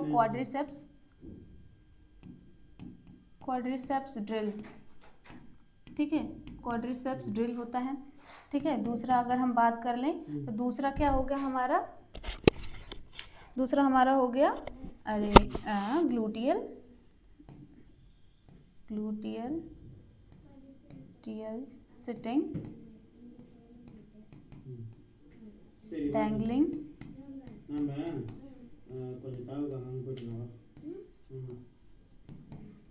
डैंगलिंग हो गया, ठीक है। तो इस तरीके के एक्सरसाइजेज हैं। इसमें क्या होता है, और भी कुछ हैं, लेकिन फॉर एग्जांपल हम ये 3 समझते हैं। क्वाड्रिसेप्स ड्रिल में बेसिकली जो पेशेंट है, जो बेड रिडन है, ठीक है, उसको क्या करना होता है, उसको अपना लेग जो होता है लेटे हुए ही अपना सुपाइन पोजीशन में वो होता है, अपना लेग जो होता है वो रेज करना होता है, और बेसिकली जो होता है, जो हमारे नी के बिहाइंड की जो हमारे मसल्स हैं उन्हें क्या करना होता है, स्ट्रेट करना होता है, ठीक है, उसे स्ट्रेट करके होल्ड करना होता है, ठीक, ताकि उसकी स्ट्रेंथ, बेसिकली ये स्ट्रेंथ बढ़ाने के लिए ये किया जाता है, ठीक। और ग्लूटियल सिटिंग में क्या होता है, बेसिकली हमारे ग्लूटियल मसल्स को जो होते हैं वो स्ट्रॉन्ग करने के लिए इसमें ट्रेन किया जाता है। डैंगलिंग में क्या होता है, डैंगलिंग में बेसिकली पेशेंट को ये बोला जाता है, वो पेशेंट को जो बैठ सकते हैं, ठीक है, सिटिंग कर सकते हैं, उनको बेड के एज पे बैठने के लिए बोला जाता है, और अपने पैर को क्या बोलते हैं थोड़ा बहुत अप करके, ठीक है, अपने जॉइंट्स को मूव करने के लिए बोला जाता है, ठीक है। तो डैंगलिंग जो होता है, इस तरीके का एक्सरसाइज बेड रिडन पेशेंट में जो होता है बोला जाता है करने के लिए, ठीक है। तो ये हमारे कॉमन कुछ एक्सरसाइजेज होते हैं जो कि मसल स्ट्रेंथ को बढ़ाने के लिए बताए गए हैं, ठीक। अगला क्या है, common position for maintaining alignment, ठीक। अब क्या है, कॉमन पोजीशंस की अगर हम बात करें, जब भी हम एक्सरसाइजेस करते हैं या क्लिनिकल सेटिंग में जब भी हम पेशेंट को एक्सरसाइजेस करवाने जाएंगे तो कुछ पोजीशंस हमें उन्हें देना होगा, ठीक है, ताकि एक अच्छा बॉडी अलाइनमेंट बना रहे। तो सबसे पहला इसमें आ गया सुपाइन पोजीशन। जैसे मैंने अभी पहले बताया कि क्वाड्रिसेप्स ड्रिल एक्सरसाइजेज जब हम करवाते हैं बेड रिडन पेशेंट को, तो वो सुपाइन पोजीशन में होते हैं, लेकिन जब हम करवाते हैं तो सुपाइन पोजीशन में लेटे ही वो अपना लेग जो होता है वो रेज करते हैं, और लेग के मसल्स जो हमारे बिहाइंड द नी के मसल्स हैं उनको स्ट्रेट करते हैं, ठीक है, स्ट्रेट करते हैं, होल्ड करते हैं, इस तरीके से वो एक्सरसाइज परफॉर्म करते हैं। तो सुपाइन पोजीशन उसके लिए, ठीक। Lateral side line position, head supported and pillow between knee, ठीक है, लेटरल पोजीशन, हेड सपोर्टेड होता है, pillow between knee and neck kept straight and arms supported. तो इस तरीके से जो होता है ये पोजीशन इसमें प्रोवाइड। फाउलर पोजीशन, जैसे कि हम जानते हैं, ठीक है, फाउलर पोजीशन में हेड एंड बैक जो होता है वो एलिवेटेड होता है, और लोअर पार्ट जो होता है हमारा बॉडी हिप सपोर्टेड होता है, and knee slightly flexed and feet supported होते हैं, ठीक है। Sitting position, back straight, shoulder relax and feet flat on foot and arm supported, ठीक। प्रोन पोजीशन, सुपाइन पोजीशन का जस्ट अपोजिट, ठीक है। पोजीशन हम ऑलरेडी जो होते हैं वो पढ़ चुके हैं, इसे इतना डिटेल में पढ़ने की जरूरत नहीं है, लेकिन ये बात जानने की जरूरत है कि ड्यूरिंग एक्सरसाइज हम कुछ कॉमन पोजीशन इस तरीके से प्रोवाइड करते हैं, ठीक। अगला जो हमारा टॉपिक है वो क्या है, movement of patient with immobility. जिस पेशेंट को इमोबिलिटी है, ठीक है, या फिर जो अनेबल है मूव करने के लिए, उनका क्या होगा, मूवमेंट कैसे कराया जाएगा, ठीक है, किस तरीके से, क्योंकि मूवमेंट तो ज़रूरी है, ठीक है, वो तो ज़रूरी करवाना होगा ही। तो अब खुद से तो नहीं कर सकता, तो इसमें जो होते हैं वो डिवाइसेस यूज़ होंगे, ठीक है, असिस्टेंट्स यूज़ होंगे, ठीक। तो devices use for moving immobile patient, क्या क्या डिवाइसेस यूज़ होंगे, ठीक। तो इसमें नाम हमारा ट्रांसफर गेट बेल्ट, ठीक है, हम आगे देखेंगे, उसके इमेजेस भी हैं, ठीक। स्लाइड शीट, ड्रॉ शीट भी यूज़ किए जाते हैं, ट्रांसफर बोर्ड यूज़ किए जाते हैं, व्हील चेयर आपने कॉमनली देखे होंगे हॉस्पिटल्स में, स्ट्रेचर देखे होंगे, ठीक है, मैकेनिकल लिफ्ट, होइस्ट, अभी हम दिखाएंगे आपको इमेज, क्रचेज एंड वॉल्कर। तो इस तरीके के कुछ कॉमन डिवाइसेज हैं जो कि पेशेंट्स के लिए प्रोवाइड किए गए हैं ताकि उनके मूवमेंट को फिजिबल बनाया जा सके, ठीक। तो ट्रांसफर बेल्ट क्या होता है, placed around the patient waist, ठीक है, waist, to assist the standing and walking safely. And slide draw sheet क्या होता है, यूज्ड टू रीपोजिशन और move the patient in bed with less friction. और ट्रांसफर बोर्ड क्या होता है, a smooth board used to move patient from bed to wheelchair, ठीक है, व्हील चेयर टू बेड, इसके लिए यूज किया जाता है, ठीक, बेड टू व्हील चेयर। और व्हील चेयर क्या होते हैं, use to transporting patient who can not walk independently, ठीक। स्ट्रेचर भी ट्रांसपोर्ट करने के लिए ही यूज होता है। एंड मैकेनिकल लिफ्ट, होइस्ट क्या होता है, use for lifting the totally dependent patient, ठीक। एंड वॉल्कर एंड क्रचेस, इसमें पेशेंट को ट्रेन किया जाता है ताकि वो एक एक असिस्टेड डिवाइसेस का यूज करके मूव कर सके, ठीक। आगे देखते हैं मेथड क्या बेसिकली यूज होता है। तो अगर मेथड की हम बात करें तो इन डिवाइसेस में, ठीक है, टर्निंग इन बेड, अगर हमें जब भी हम मूवमेंट करते हैं तो टर्निंग इन बेड में क्या होता है, patient is gently turn side to prevent pressure sore and improve comfort, ठीक। लेग रोलिंग यूज किया जाता है, patient is moved in a straight alignment, ठीक, head neck and together and commonly after spinal injury. Bed to wheelchair transfer होता है, ठीक है, ये मेथड हम यूज़ करते हैं। ठीक, तो हम आगे देखेंगे कैसे जो होता है ये मेथड यूज़ किया जाता है। Bed to wheel chair and 2 person lift, ठीक है, 2 लोग मिलकर जो होते हैं असिस्ट करके जो होते हैं। 2 nurses lift the patient together when patient can not assist, खुद नहीं कर सकता। यूज़ मैकेनिकल लिफ्ट, जो मैंने अभी बात की, अभी हम देखते हैं, ठीक है। होइस्ट जो होता है हेल्प करता है। And assisted the ambulation, nurses support patient using gait belt while walking, ठीक है। इंपॉर्टेंट नर्सिंग पॉइंट्स अगर हम बात करें तो क्या होगा, explain the procedure to the patient, तो ये तो है ही हमारा सबसे पहली जिम्मेदारी हमारी, ठीक। Use proper body mechanism, avoid injury. Lock the wheel of bed and wheel chair before the transfer, जब भी हम व्हील चेयर का यूज़ कर रहे हैं। Assess the patient strength and condition before movement. ये तो हमारे कुछ कॉमन जो होते हैं नर्सिंग रिस्पॉन्सिबिलिटी हो गए, ठीक है। अब हम जो हमने डिवाइसेस की बात की थी उसमें जो हमने बात की थी ट्रांसफ़र गेट बेल्ट की, ठीक है, तो वो कुछ इस तरीके का होता है, ठीक है, वो कुछ इस तरीके का होता है जिसको जो होता है हम यूज़ करते हैं, ठीक। अगला क्या था, ठीक, ये हमारा ट्रांसफर, इसमें और क्लियर है।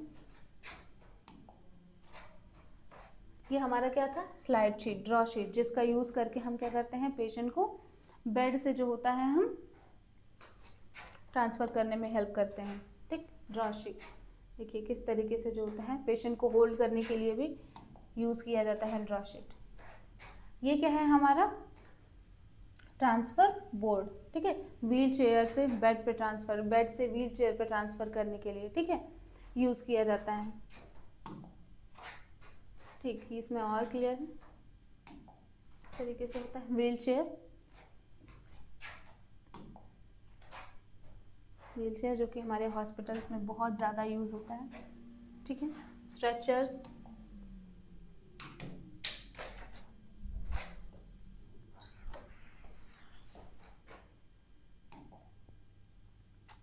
मैकेनिकल लिफ्ट हमने बात की थी होइस्ट की।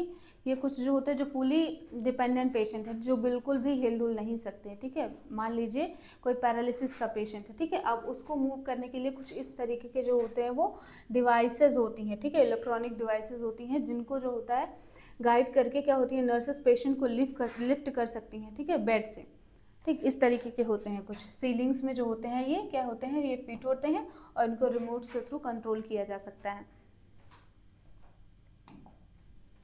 ठीक। ये इसमें और क्लियर हो रहा है।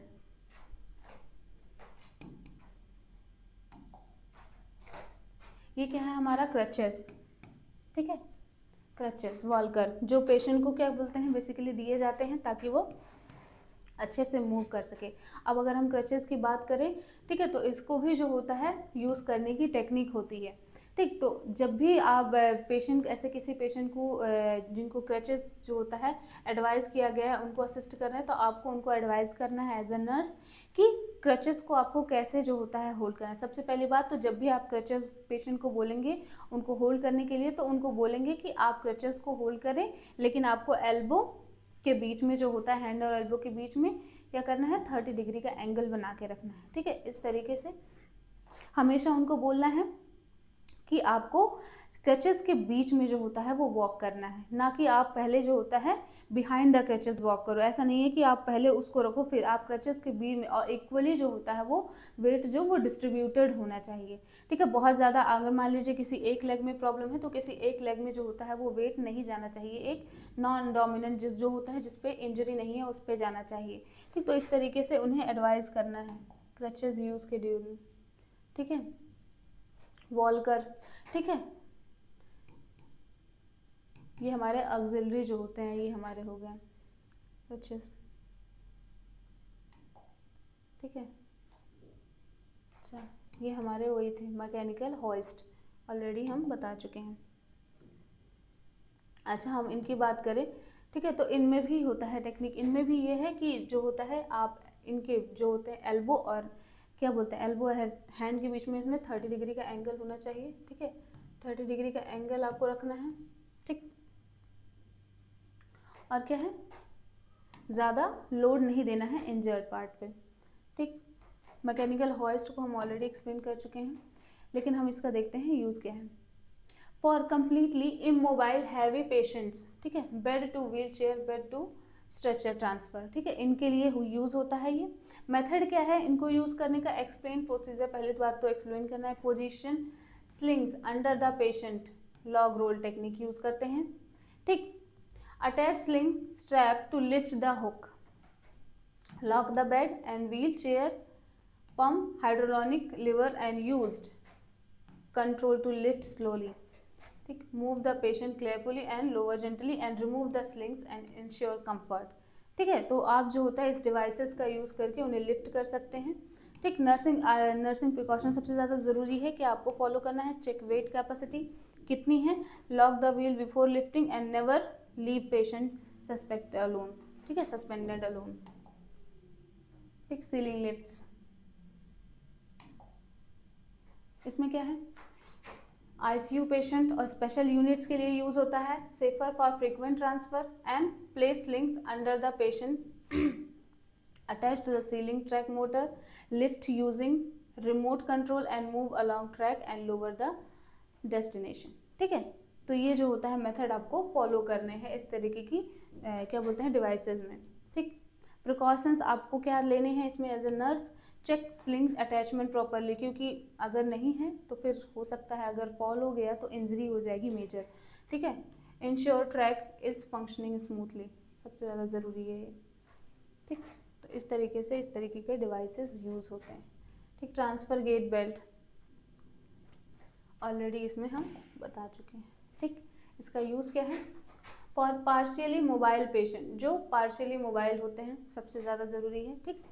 And assist in standing one short distance walking, उनके लिए, ठीक। मेथड क्या है, रैप करना है बेल्ट को around the patient waist and tighten securely, 2 finger space होना चाहिए, ठीक। बहुत ज़्यादा नहीं करना है वरना सर्कुलेशन की प्रॉब्लम हो सकती है। And hold belt from back while assisting patient to stand and support while walking और ट्रांसफरिंग, ठीक।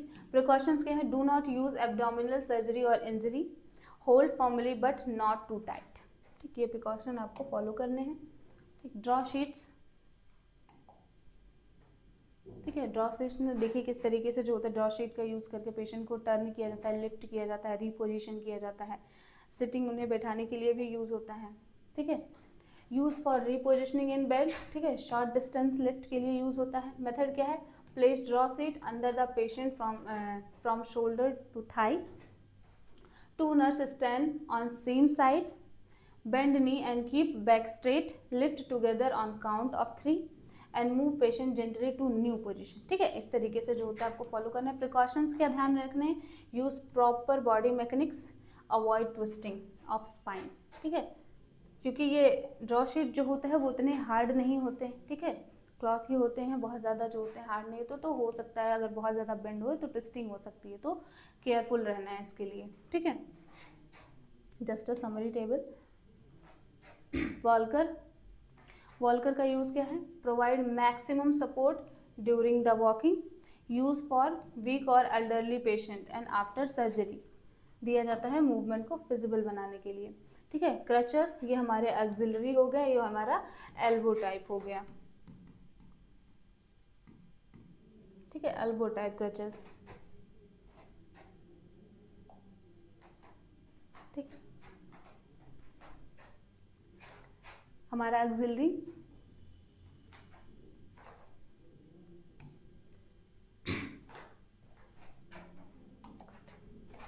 ठीक, यूज क्या है इसका, used when one leg can not bear weight, ठीक है, one leg and help in maintaining balance while walking, ठीक है। केन, इसका भी जो होता है वो यूज़ किया जाता है एल्डरली पेशेंट को मूवमेंट फिजिबल बनाने के लिए, ठीक है, या फिर किसी एक पर्सन जिनका जो होता है किसी कोई एक लेग जो होता है वो इंजर्ड होता है, तो इसमें जो होता है बोला जाता है कि जब भी आप केन्स का यूज़ कर रहे हो तो आपको क्या ध्यान में रखना है, आपको ध्यान में रखना है कि आपका वेट जो है वो जो लेग इंजर्ड नहीं है, ठीक है, जिसमें प्रॉब्लम नहीं है, आपका वेट उस पर होना चाहिए और वो क्रच और आपके लेग के बीच में वेट डिस्ट्रीब्यूटेड होना चाहिए, ठीक है। जब भी आपको इसका यूज़ करना है, ठीक है। और जब आप इसका यूज़ कर रहे हो तो आपको वो लेग जो होता है सबसे पहले जो होना है आगे रखना चाहिए, ठीक है, ना कि इंजर्ड लेग, ठीक। Provide mild support and balance, use in elderly patient और माइल्ड वीकनेस। पैरल बार्स, ठीक, ये इस तरीके के डिवाइसेस होते हैं बेसिकली वेट को इवनली जो होता है वो डिस्ट्रीब्यूट करने के लिए, या फिर ऐसे पेशेंट्स को जो होता है जिनको लेग में, दोनों लेग में या किसी एक लेग में बहुत प्रॉब्लम है, तो उनको बेसिकली बैलेंस और कोऑर्डिनेटेड मूवमेंट के लिए जो होता है इस तरीके के असिस्टेड डिवाइसेस का जो होता है सर्विस या प्रोवाइड किया जाता है, ठीक है, या एडवाइस किया जाता है। Used in physiotherapy for gait training, ठीक है, प्रॉपर गेट ट्रेनिंग के लिए, and help patient learn walking after paralysis और सर्जरी। ये इसका एक समरी टेबल है। एम्बुलेशन की अगर बात की जा रही थी तो उसमें असिस्टिव डिवाइसेस जो होते हैं वो क्या था, गेट बेल्ट हम पहले ही बता चुके हैं, ठीक है। इस तरीके की गेट बेल्ट का यूज़ करके पेशेंट के एम्बुलेशन में असिस्ट किया जाता है, ठीक। प्रोसीजर क्या था, assist the patient strength and dizziness, ठीक। उन्हें, क्योंकि ये क्या होता है पार्शियली उनमें स्ट्रेंथ मौजूद होता है, ठीक है, तो वो खुद चल सकते हैं, मतलब उन्हें जस्ट असिस्टेंस की नीड होती है, ठीक। तो उनको क्या करना है, नॉन स्किड फुटवेयर ज़रूर प्रोवाइड करना है, स्लिपरी नहीं होना चाहिए, फॉल प्रिवेंट करना है, ठीक। Gait belt around the waist हम ऑलरेडी पढ़ चुके हैं, ठीक है। 2 फिंगर का गैप भी होना चाहिए, ठीक। इसको जो होता है एक्सप्लेन करने की ज़रूरत नहीं, पढ़ चुके हैं। एम्बुलेशन विथ वॉल्कर,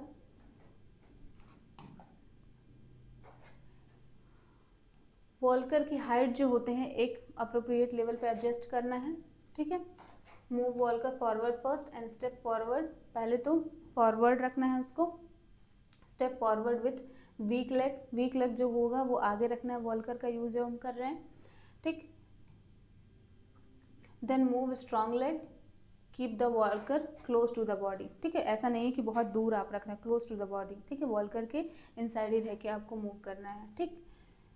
सेफ्टी क्या है, safety point, do not let patient lean to forward, ठीक है। Check rubber tips of walkers, ठीक है, वो फिक्स्ड होने चाहिए, नहीं तो हो सकता है स्लिपरी हो जाए, ठीक है, स्लिप कर जाए तो फॉल के रिस्क हो सकते हैं, ठीक। एम्बुलेशन विथ क्रचेस, ठीक, ambulation with crutches, basic method क्या है, मूव बोथ क्रचेस फॉरवर्ड, ठीक है, अगर आप यूज़ कर रहे हैं दोनों क्रचेस को फॉरवर्ड रखना है, ठीक है। Move weak leg forward, shift weight to crutches and bring the strong leg forward, ठीक है, ये आपको फॉलो करना है मेथड्स में। सेफ्टी पॉइंट्स क्या है, crutches should not press into armpit, armpit में बहुत ज़्यादा प्रेस नहीं करना है, and keep 2 to 3 finger gap between the axilla and crutches, ये आपको ध्यान में रखना है, ठीक है। जब भी आप क्रचेस को होल्ड कर रहे हो तो 2 to 3 फिंगर का गैप रखें और एल्बो को 30 डिग्री पे बेंड रखें, ठीक। जनरल नर्सिंग रिस्पॉन्सिबिलिटी क्या है, assess the vital sign before and after walking, ensure the environmental safety, ठीक है, बेसिकली फॉल से रिलेटेड जो भी रिस्क फैक्टर इन्वायरमेंट में है उन्हें रिमूव करना, and encourage gradual risk in distance and document the distance walked and patient response, ठीक है, ये हमारा हो गया नर्सिंग रिस्पॉन्सिबिलिटी, ठीक। Care of patient with cast and splints, ठीक है। तो नेक्स्ट हमारा ये टॉपिक है, ठीक है, हमारा मूवमेंट जो होता है, जो हमारे वॉल्कर्स थे, हमारा एम्बुलेशन था, वो हमारा टॉपिक कंप्लीट हो चुका। नेक्स्ट जो हमारा टॉपिक है वो क्या है, care of patient with cast and splint. तो कास्ट एंड स्प्लिंट्स उन्हें प्रोवाइड किए जाते हैं जिनमें जो होता है प्रॉब्लम होते हैं बोन से रिलेटेड, फ्रैक्चर हुआ है, ठीक है, या फिर कोई इंजरी हो गई है, उनको ऐसा एडवाइस किया गया है कि उनके मूवमेंट को थोड़ा रिस्ट्रिक्ट किया गया है ताकि उनको ट्रीट किया जा सके, ठीक है। तो बेसिकली जो होता है अगर हम बात करें तो केयर प्रोवाइड करने में सबसे पहले नर्सिंग केयर की अगर हम बात करें, ठीक है, तो इसमें दिया गया है नर्सिंग केयर में elevation, exercise, ice application and assessment, ठीक है, कुछ जो होते हैं पॉइंट्स में इसको एक्सप्लेन किया गया है, ठीक। लेकिन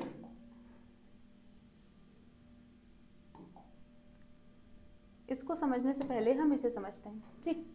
तो routine cast and splint care, basically nurses को क्या करना चाहिए कास्ट केयर में, ये जो होता है ये इंटरवेंशन हम समझते हैं, ठीक है। नर्सिंग केयर की अगर हम बात करें तो कास्ट एंड स्प्लिंट की जो होती हैं वो पूरे लेग में जो भी अफेक्टेड एरिया है, ठीक है, वहाँ पर अप्लाइड होते हैं, ठीक है, काफ़ी देर तक अप्लाइड होते हैं। तो क्या क्या प्रॉब्लम उससे रिलेटेड आ सकते हैं, नर्सेस को ये चीज़ें असेस करनी है, ठीक, उसके अकॉर्डिंग जो होता है उन्हें केयर प्रोवाइड करना है, ठीक। तो कीप कास्ट ड्राई, सबसे पहली बात तो उन्हें ड्राई होने देना है। तो नर्सेस की रिस्पॉन्सिबिलिटी है, जब भी पेशेंट के जो होती है वो कास्टिंग हो चुकी है तो उसे एडवाइस करना है कि जब तक कास्ट ड्राई नहीं हो जाता तब तक कोई मूवमेंट नहीं करना है, ठीक है। Cover with plastic during the bathing, do not wet cast, ठीक है। पर्पस क्या है, moisture weak cast and irritate skin, इसलिए ज़रूरी है, ठीक है। And walking cast care, do not walk until the cast is completely dry and hard and use cast shoe, ठीक है, कास्ट शू का यूज़ करना है, ठीक। Prevent the damage to cast and injury. Cleanliness क्या है, क्लीनिनेस पे ध्यान देना बहुत ज़रूरी है। Keep dirt and sand and powder away from the inside of the cast, ठीक है, ये इरिटेट कर सकता है वहाँ के स्किन को। Prevent the infection and irritation, ठीक। Padding care, do not remove padding from cast and splints, ठीक। प्रिवेंट द प्रेशर सोर्स, जो भी पैडिंग वहाँ पर प्रोवाइड की जाए उन्हें हटाना नहीं है, ठीक है, क्योंकि प्रेशर सोर्स है वो प्रिवेंट करते हैं। ईचिंग केयर, ठीक है, do not insert object and scratch inside cast, cast का जब भी यूज़ होता है तो ईचनेस बहुत होती है, तो ये उन्हें ये एडवाइस करना है कि ऐसे किसी भी तरीके का ऑब्जेक्ट ना यूज़ करे स्क्रैच करने के लिए जिससे और भी ज़्यादा प्रॉब्लम हो जाए, ठीक है। Prevent skin injury and infection. Trimming, do not break rough edges of cast, जो रफ एजेस हैं उन्हें ब्रेक नहीं करना है। Prevent skin injury. Skin care, observe skin around the cast redness and sore, ठीक है, ऑब्जर्व करना है कि जो होता है पेशेंट ने स्क्रैच तो नहीं कर दिया, वहाँ पर कोई कट तो नहीं हो गया, या फिर वहाँ पर कोई किसी तरीके का रेडनेस या सोर या फिर ऑर्डर तो नहीं आ रहा है, ठीक है, इन सारी चीज़ों को असेस करना है, ठीक है। Detect infection early and inspect cast regularly, daily जो होता है उसे असेस करना है, किसके लिए, reports crack soft spots and damage, ठीक। Maintain proper mobilisation. Cast removal last में जो होता है हमारा, जब पेशेंट जो होता है रिकवर हो जाता है, जब कास्ट रिमूवल होता है तो cast should be removed only by doctor using cast saw, ठीक है, एक तरीके का कास्ट डिवाइस होता है जो बेसिकली कास्ट को रिमूव करने के लिए यूज़ होता है। Prevent injury and ensure safe removal, ठीक है, उन्हें एडवाइस करना है कि आपको डॉक्टर से ही रिमूव करवाना है, खुद की होशियारी नहीं लगानी है वरना इंजरी हो सकती है, ठीक है। अब जो हमारा इनिशियल केयर की जो हम बात कर रहे थे फर्स्ट 24 to 72 आवर्स की, ये तो हमारा नर्सिंग इंटरवेंशन था जो मैंने कॉमनली बता दिया कि क्या होता है। लेकिन फर्स्ट 24 एंड 72 आवर की अगर हम बात करें तो उसमें नर्सिंग केयर क्या करना होता है, सबसे पहली बात पेशेंट आया तो एलिवेशन, ठीक है, इंजरी से लेकर आया तो elevation, elevate the injured arm and leg above the heart level using pillow, ठीक है, ठीक। Reduce the swelling and improve the circulation, exercise, encourage the gentle movement finger to or frequently and prevent the stiffness and improve the circulation depending on the condition, ठीक है, अगर बहुत ज़्यादा worst condition है तो एक्सरसाइज करके उसे और वर्स्ट नहीं करना है, depending on the condition. Ice application, apply ice pack over cast splint and prescribed as prescribed, ठीक। Decrease the swelling and pain level, ठीक। उसके बाद लास्ट में हमारा क्या होता है assessment, check the colour warmth and movement and sensation of finger toe and detect the early circulation problem, ठीक है। तो ये इनिशियल केयर जो होता है 24 से 72 आवर में जो होता है ये प्रोवाइड किया जाता है, और वो हमारा बेसिक रूटीन केयर जो होता है कास्ट एंड स्प्लिंट जो होता है से रिलेटेड पेशेंट को जो होता है ये नर्सिंग इंटरवेंशन प्रोवाइड किया जाता है जो मैंने पहले एक्सप्लेन किया, ठीक।